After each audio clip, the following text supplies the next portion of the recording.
This is Comet Picks by the Glick. Yeah, I'm your host, Jason Glick. Hey, Jason Glick, what's going on in your world? Hey, John. It's like if things are going all right.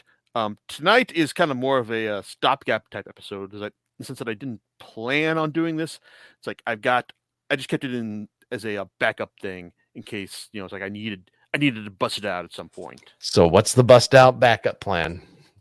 Okay, this would be the Eisner Award-winning series Invisible Kingdom from writer G. Willow Wilson and artist Christian Ward.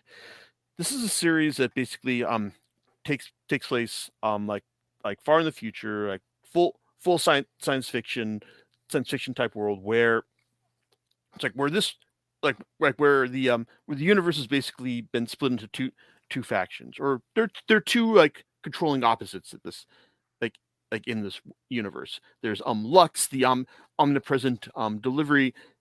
It's like goods delivery service, which basically offers like, hey, you if you can imagine it, you can buy it from them. It's like they're just selling you like whatever you want. It's like, and they've got all their intergalactic delivery people working. It's like working their butts off in order to get it to you. Any similarities to Amazon, it's like in the setup, are clearly fully intentional. At the other end of the spectrum is the religious order known as the Renunciation.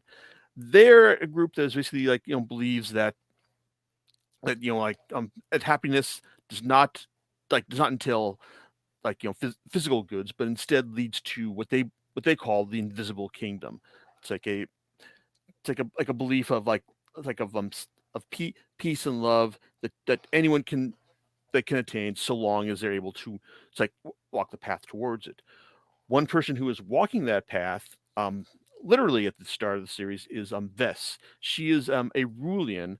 It's like, and she's part of a dying species because, well, it's like they they got this problem where it's like like only like one like certain members of their race can become fertile. It's like, and if and for those fertile ones, like their destiny is basically just like it's just like settle down and pop out as many babies as possible in order to continue the propagation of the species. Vess is one of those like fertile ones, but she wanted more for herself than to just stay at home and be like like the baby mama to all these babies.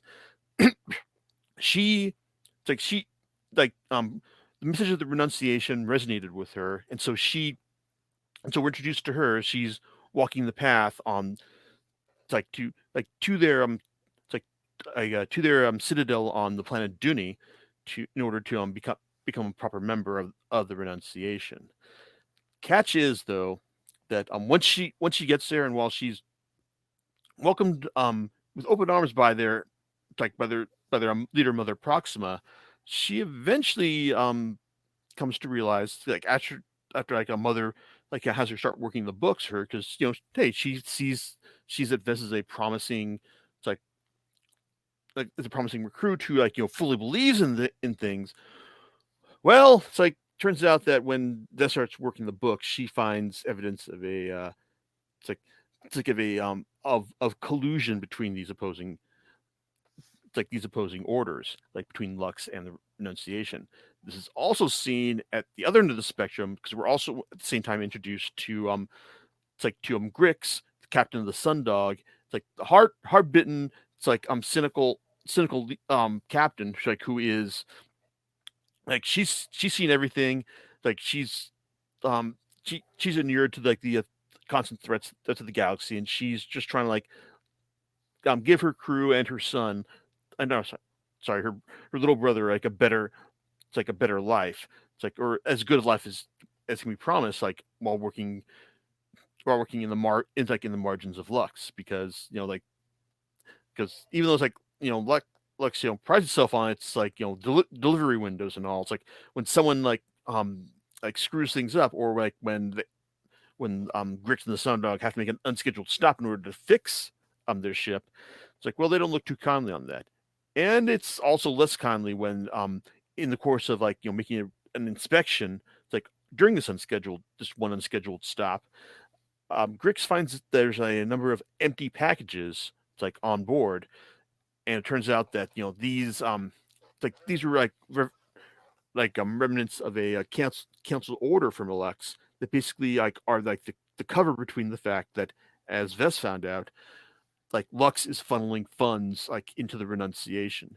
Basically, they're creating a power base that basically like works both ways. It's like the renunciation is able to like to fund their like anti-corporate activities, but Lux is also like it's like keeping its thumb on them as well. And so when Vess wants to break this news to the galaxy, well, it's like the SOS signal she sends out is intercepted by Grix and the crew of the Sundog, and this is basically the core of the first volume.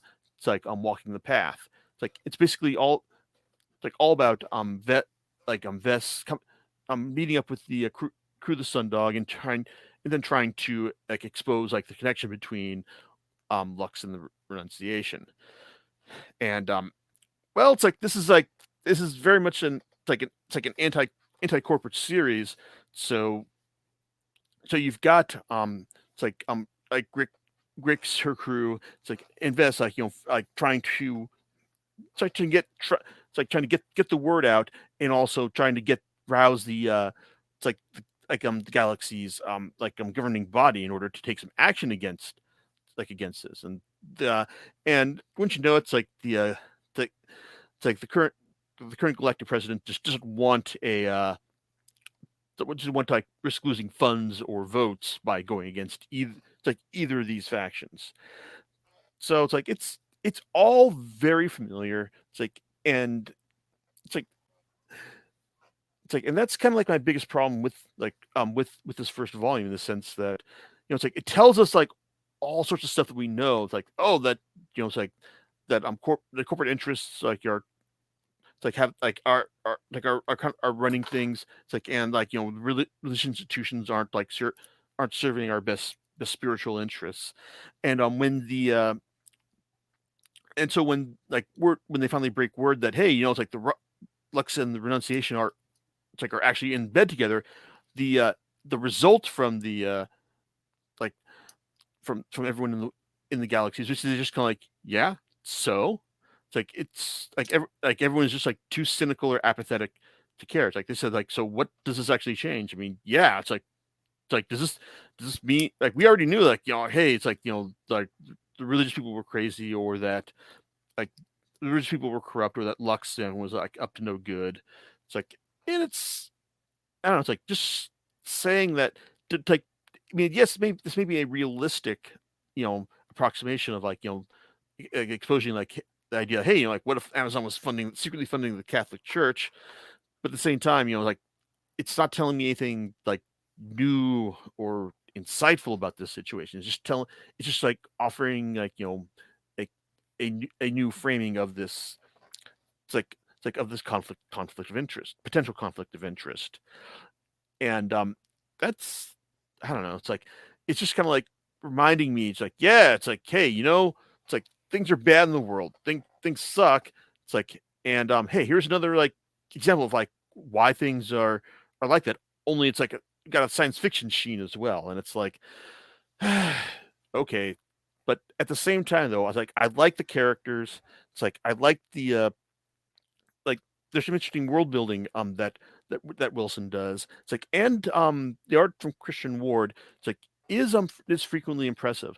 It's like, even though it's like there are some parts where it does have this unfinished look to it. Like there's some points when like characters like have no faces.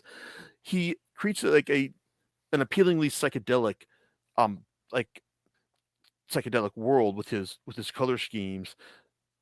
It's like, and the it's like in layouts. It's like the art is frequently beautiful. It's like, and that counts for a lot. It also basically counts a lot for the fact that I think that Ward has grown as an artist back from when I initially encountered him, like doing some doing some sketchy work. It's like in um it's like the Infant Vacation. Yeah, that was it.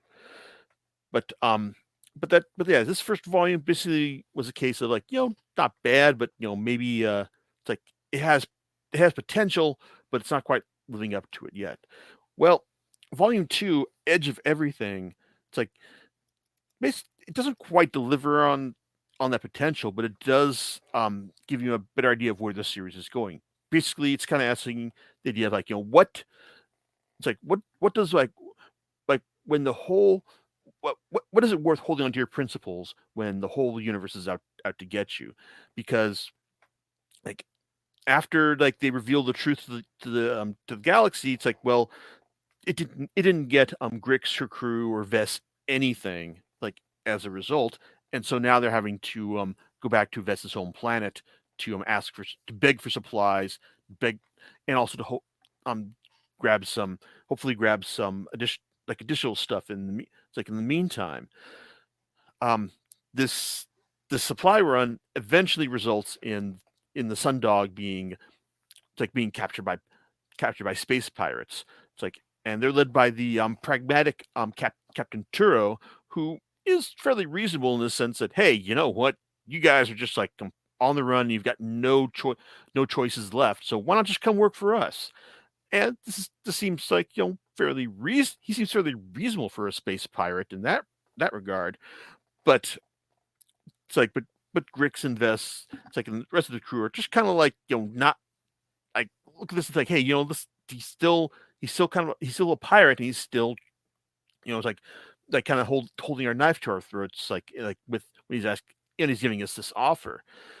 Things don't get any better when a Lux spacecraft like drops out of warp. It's like in reach of the pirates, and as Grix tries to work the situation to her advantage, well, she winds up like getting on the bad side of both Turo and also like not communicating things well with the Lux crew as well, because they realize that, hey, it's like, sure, yeah, we understand you're trying to help us, but at the same time though, it's like we're still more afraid of like our bosses than you, so we're still going to like report that we saw you, but hey, we'll give you a head start when you want to start running.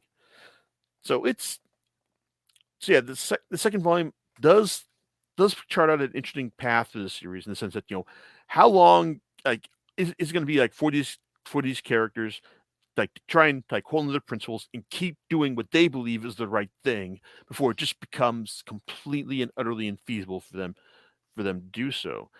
And it seems like the series has reached that point at the end of the volume when the Sundog, like under pursuit from Lux authorities, makes a jump out to the it's like to the great beyond, and well, then they encounter, it's like, something unexpected, a splinter faction.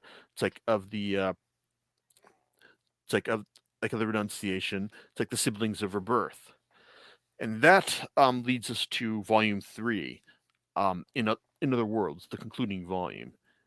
Now, it's worth noting that the first 2 volumes were originally serialized as single issues before they're being collected in trade paperbacks. However, volume 3 was not. It was originally issued like as a graphic novel, even though it still has like chapter breaks, which implies that this was originally planned to be a serialized as issues 11 to 15 of this series before Dark Horse and the imprint this is being published from, Berger Books, are named after Karen Berger, the it's like former DC executive who it's like he used to run the Vertigo imprint before before she was forced out by the company, and is now working at Dark Horse doing series like these, and also the Eisner Award winning, it's like the Guardia. It's like, oh, and also she could stories books like She Could Fly and everything. Basically doing a lot of the stuff you would expect to see from Vertigo. It's like had DC not bent to Mortar's it's corporate overlord Warner Brothers decree that, hey, like everything that's done for the series we need to own. So no more creator owned stuff. Okay? Well, no more creator owned stuff for a while anyway. But point I'm getting at here is that this final volume, it's like, well, it's like it was it's like it was is it meant to be the final volume? I would like to think not regardless of what Wilson has said. Because she mentioned that like the series was originally planned to run for 3 volumes, but looking at the how things wrapped up, it's like I get the feeling that this is kind of a that that things were brought to kind of an abbreviated like conclusion here. This is in spite of the fact that after Volume 2 came out, the series won the Eisner Award, the 2020 Eisner Award for Best New Series. It's like unfortunately that must have done like nothing for sales. So we're getting this like this 3rd volume like as the conclusion, and it is In Other Worlds like a decent wrap up. Well, I don't know. It's like it left something a lot for me to be desired here, because like there's a lot of stuff here that's both familiar, like in terms of what the series has established up to this point, and also in terms of like, hey, it's like I've seen how this goes in other series as well. Because, well, like this is very taken in by the siblings of uh, uh, by these the siblings of reunification. What did I just say? So siblings of rebirth. That's what I meant to say. It's like, and they believe that, and they believe that the renunciation has lost its path. It's like, and they want to put it back on the straight and narrow by killing its leader, Mother Proxima. Problem is that they're also like far more militant about this, in the sense that they've got that their home base is basically a rogue planetoid that also has like its own like special death laser that that can like vaporize. It can't vaporize planets really, but it can make short work of like planetary targets. It's like, and it's like MLUX's big um uh, police spacecraft as well. So like they're not a threat to be trifled with.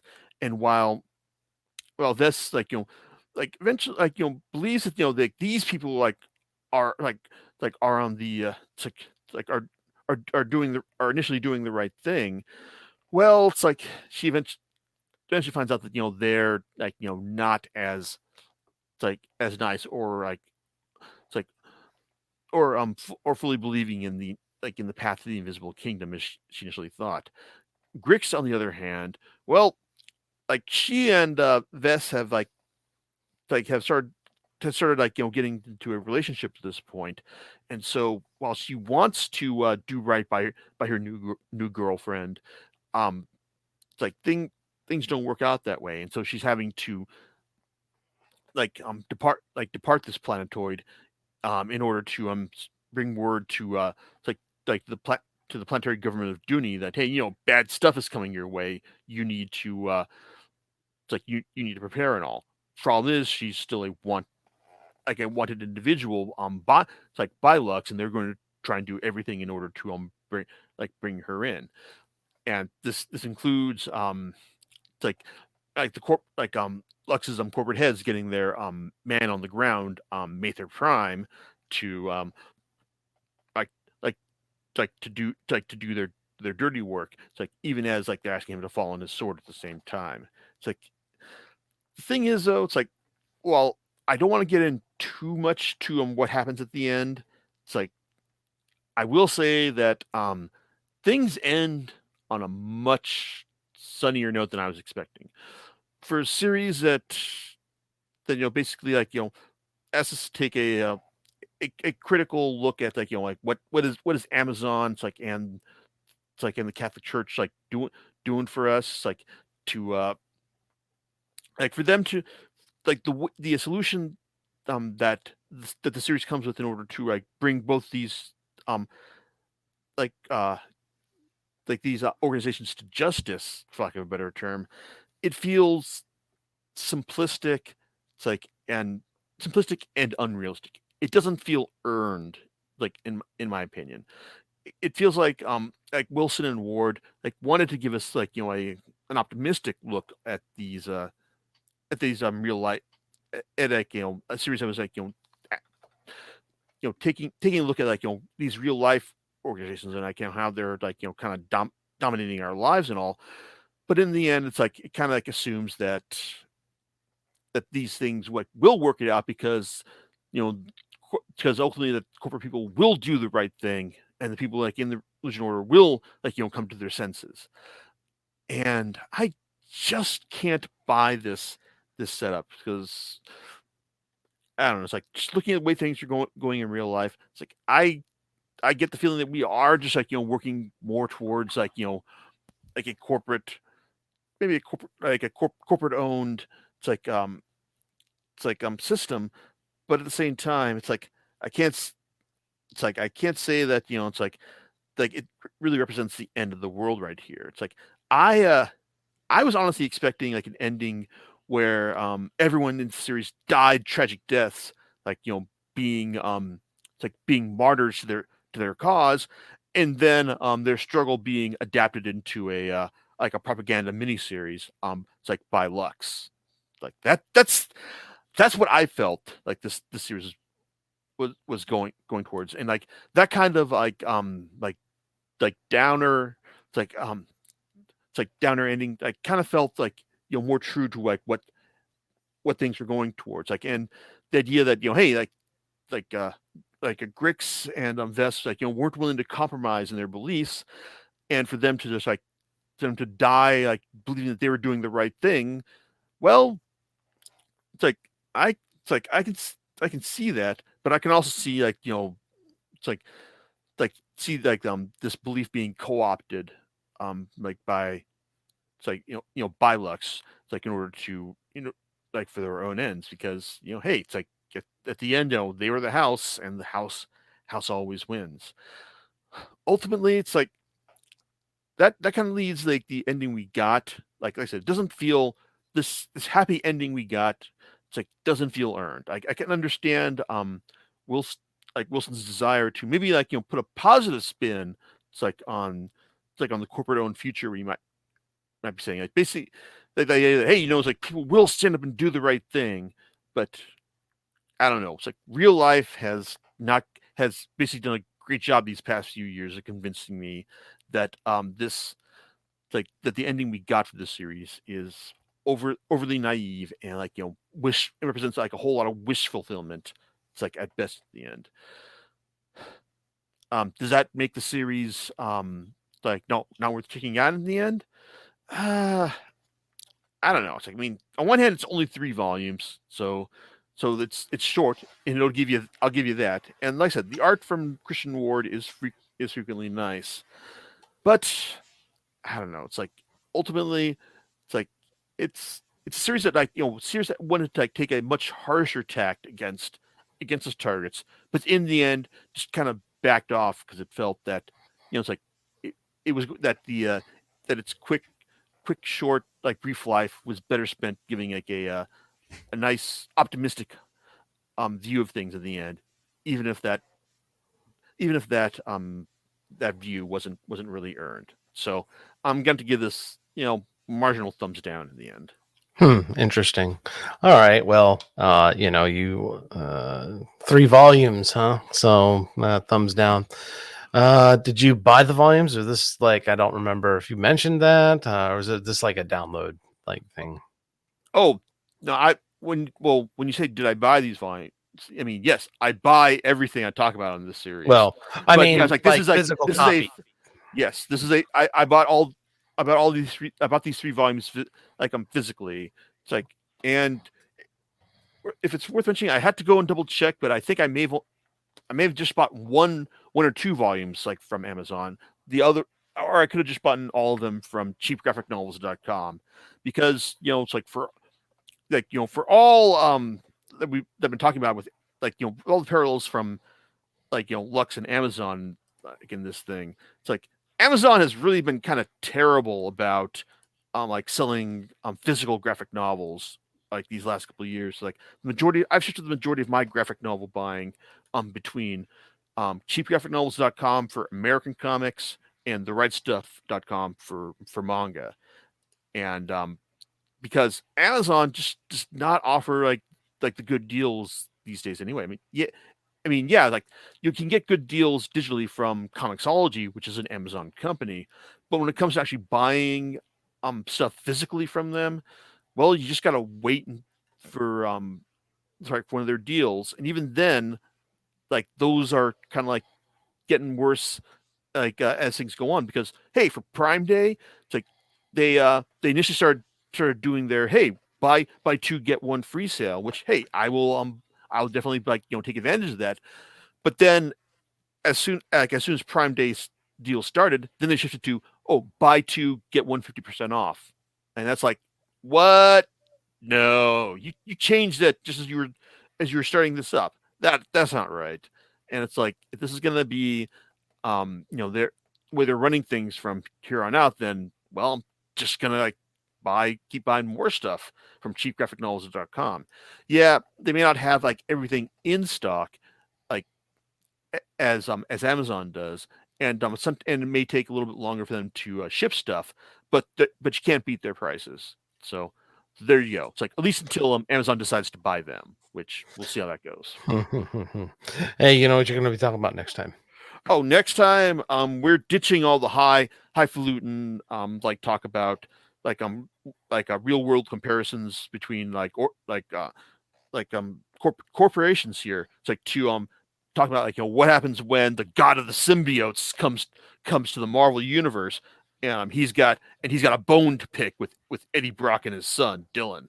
That's right. We're talking about King in Black, and the finale to Donny Cates's run on Venom. Myron will be back to talk with us about this, and I am definitely looking to digging into that because I haven't final volume of Venom hasn't arrived here, but it should be on its way from cheapgraphicnovels.com. There you go. All right, and we'll catch you next time on Comic Picks by the Glick. Right, laters.